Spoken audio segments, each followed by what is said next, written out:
ఇక్కడ నుండే మా గ్రామ స్థాయి నుండి మీరందరూ కూడా కంకణం కట్టుకొని ఖచ్చితంగా మేము ఈ డ్రగ్స్ అనేది మన విలేజ్లో లేకుండా చేయాలని చెప్పేసి మీరు గట్టిగా సంకల్పించుకోవాలి. దానికి సంబంధించి మా పోలీస్ డిపార్ట్మెంట్ తప్పకుండా మీకు 100% ఏ టైం అయినా కానీ అవైలబుల్ ఉంటాం. మీ విలేజ్లో డ్రగ్స్ రహితంగా మీరు తయారు చేసుకోవాలి. ఓకేనా? అందరు దాని మీద ఉంటారు కదా. ఖచ్చితంగా మీరు కావచ్చు, మీ పిల్లలు కావచ్చు, మీ చుట్టుపక్కల వాళ్ళు ఎవరు వాడినట్టు మీకు డౌట్ వచ్చినా కానీ కంపల్సరీగా మాకు సమాధానం ఇవ్వండి.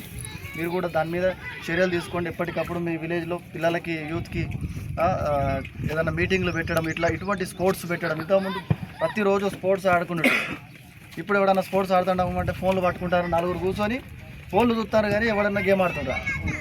సాయంత్రం అయిందంటే అది ఫోన్ పట్టుకొని కూర్చోవడం అనేది ఒక గేమ్ అవుతుంది. ఇప్పుడు దానివల్ల ఏమవుతుంది, మీకు ఫిజికల్గా ఎటువంటి ఫిట్నెస్ పెరుగుతలేదు. చిన్న వయసులో ఏమవుతుంది, హార్ట్ స్ట్రోక్స్. చిన్న వయసులో 20-25 సంవత్సరాలు ఎందుకు హార్ట్ స్ట్రోక్స్ వస్తున్నాయంటే వాళ్ళు వాడే ఆహార పదార్థాలు కావచ్చు, మనకు ఎటువంటి బాడీకి ఎటువంటి ఫిజికల్ ఫిట్నెస్ లేకపోవడం. ఎవరన్నా పొలం పనులు చేస్తున్నారా పిల్లలు, చదువుకునేటోళ్ళు 20-25 సంవత్సరాలు ఎవరన్నా వాళ్ళ పిల్లల్ని కూడా తల్లిదండ్రులు బాగా సుకుమారంగా ఇస్తున్నారు. అరే మా కొడుకు చదువుకుంటుండు కదా,